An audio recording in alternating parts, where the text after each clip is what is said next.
Present perfect continuous tense. আমরা present indefinite, present continuous, present perfect tense করার পরে আজকে আমরা প্রেজেন্ট পারফেক্ট কন্টিনিউয়াস টেন্স সম্পর্কে বোঝাবো এবং এই ক্লাসটা হচ্ছে প্রেজেন্ট টেন্সের শেষ class. So present perfect continuous tense কাকে বলে এটা আমাদেরকে জানতে হবে এবং এর বিভিন্ন রকম সেন্টেন্স, অ্যাসার্টিভ সেন্টেন্সের অ্যাফার্মেটিভ, নেগেটিভ, তারপরে তোমার ইন্টারোগেটিভ বিভিন্ন কোয়েশ্চেন্স সম্পর্কে তোমাদেরকে আজকে বিস্তারিত বলবো, right? So present perfect continuous tense কী জিনিস একটু দেখে নাও। যে কোনো কাজ আরম্ভ হয়েছিল কোনো একটা নির্দিষ্ট সময়ে কিন্তু সেটা এখনও চলছে।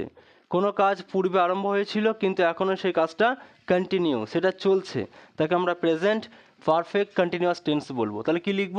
যে কোনো কাজ পূর্বে আরম্ভ হয়েছিল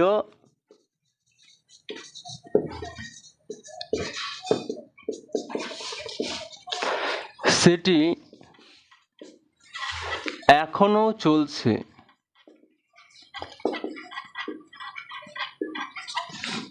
তাকে প্রেজেন্ট পারফেক্ট কন্টিনিউয়াস টেন্স বলে। আমি এটা শর্টকাট লিখলাম PPCT, right? Present perfect continuous tense. কোনো কাজ পূর্বে আরম্ভ হয়েছিল সেটি এখনও চলছে, তাকে প্রেজেন্ট পারফেক্ট কন্টিনিউয়াস টেন্স বলে। আমি ক্লাসের শুরুতে প্রথমেই তোমাদেরকে বলেছিলাম কেউ কিন্তু কপি করবে না, আগে বুঝে নাও। কপি করাটা কিন্তু বাহাদুরি নয়, আগে বোঝাটাই বাহাদুরি। এটা উড়ে চলে যাবে না, এটা থাকবে, কেমন? So present perfect continuous tense কি? কোনো কাজ পূর্বে আরম্ভ হয়েছিল এবং সেটা এখনও চলছে। যেমন সকাল থেকে বৃষ্টি পড়ছে, একটা উদাহরণ দিলে জিনিসটা ক্লিয়ার আসবে। সকাল থেকে বৃষ্টি পড়ছে তার মানে কি? বৃষ্টি পড়ার সময়টা সকাল বেলা থেকে শুরু হয়েছিল, এখনো কন্টিনিউ চলছে, রাইট? তাহলে কোনো কাজ পূর্বে আরম্ভ হয়েছিল, বৃষ্টি পড়ার একটা কাজ মনে করো, কিন্তু সেটা পূর্বে আরম্ভ হয়েছিল, পূর্বে মানে আগে, কিন্তু এখনও সেটা চলছে, right? It has been raining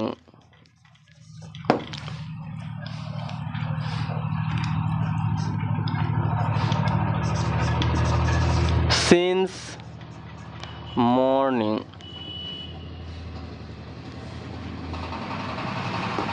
since morning, সকাল থেকে বৃষ্টি পড়ছে, it has been raining since morning. তাহলে সকাল থেকে বৃষ্টি পড়ছে, it has been raining since morning. আর একটা এক্সাম্পল দিচ্ছি, সে 2 ঘন্টা যাবত পড়ছে। কেউ একজন পড়াশোনা করছে, সে 2 ঘন্টা যাবত পড়ছে। আচ্ছা, সেক্ষেত্রে দেখো হি has been reading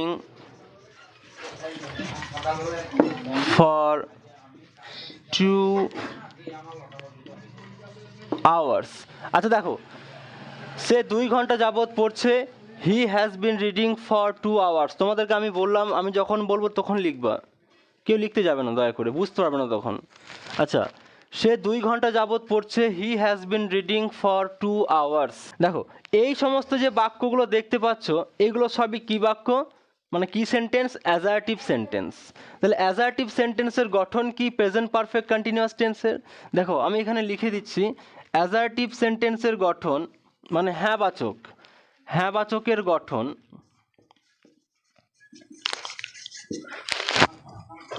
subject plus has been oblique have been plus V1 plus ING plus object. এটা হ্যাঁ বাচকের ক্ষেত্রে গেল। এবার না বাচকের ক্ষেত্রে দেখো, সাবজেক্ট প্লাস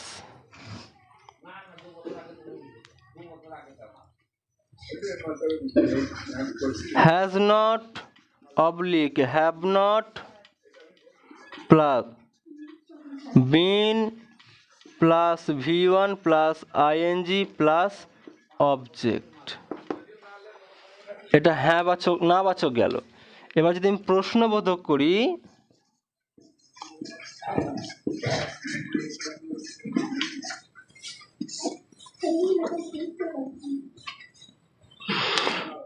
প্রথমে হবে হ্যাভ অবলিক হ্যাজ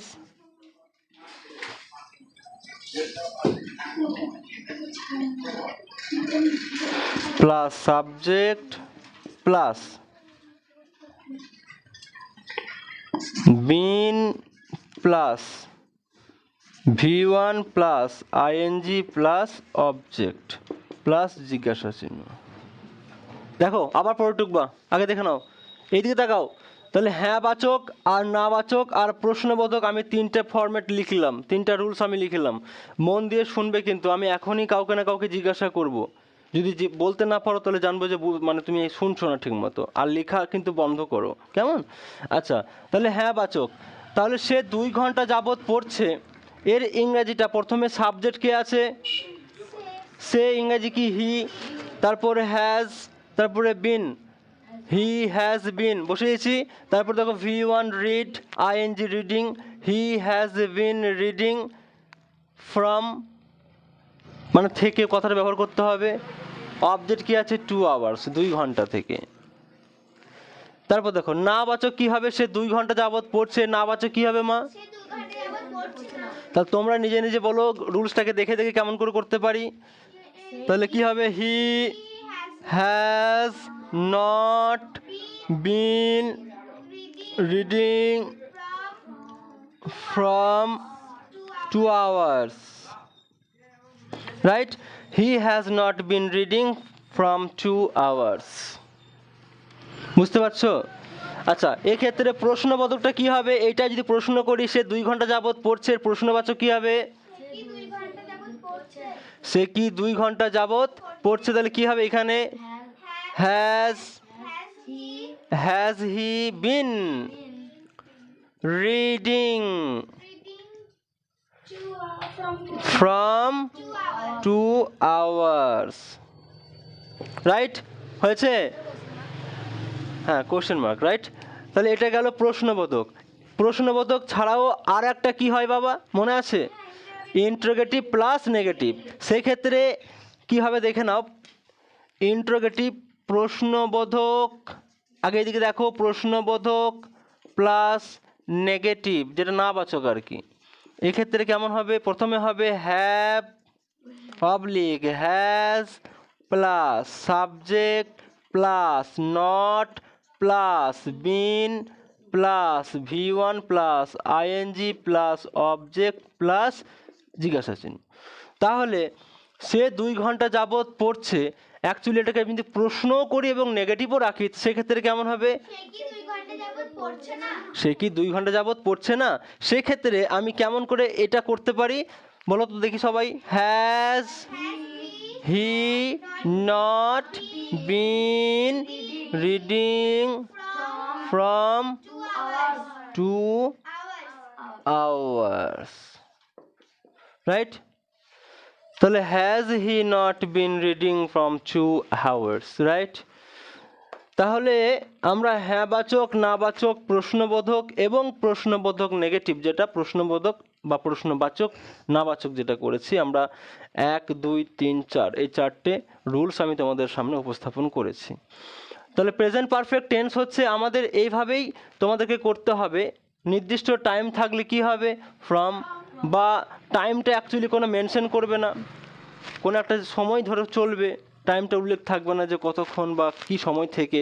তখন আমরা সিন্স কথাটা ব্যবহার করব। বিকাল থেকে, রাত থেকে, দুপুর থেকে, বাগান থেকে, মানে যেগুলো অ্যাকচুয়ালি তোমার কোনো একটা কি বলবো যে টাইম থেকে আসবে। আর যদি এক্সাক্ট কোনো টাইম থাকে, মনে করো যে 6 ঘন্টা থেকে 12 ঘন্টা থেকে, হ্যাঁ, এগুলো সব ক্ষেত্রে ফ্রম কথাটা আমরা ব্যবহার করতে পারি বা করব। তাহলে প্রেজেন্ট পারফেক্ট টেন্স আমাদের এটুকু গেল। আজকে আমরা প্রেজেন্ট পারফেক্ট টেন্সটা কিন্তু শেষ করেছি। শুধু তাই নয়, আমরা present indefinite, present continuous, present perfect continuous tense শেষ করলাম। এরপরে আমরা নেক্সট দিন পাস্ট টেন্স নিয়ে আলোচনা করব।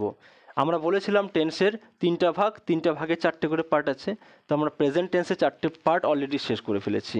এবার পাস্ট টেন্সে চারটে পার্ট আমরা শুরু করব। তো আগামীকাল আমরা পাস্ট ইনডিফিনাইট টেন্স ধরবো। তো আপাতত তোমাদেরকে অসংখ্য ধন্যবাদ। হ্যাঁ, কপি করে নাও। তোমাদেরকে ধন্যবাদ, সবাই ভালো থাকবে। আর পরদিন আমরা আসবো পাস্ট ইনডিফিনাইট টেন্স নিয়ে।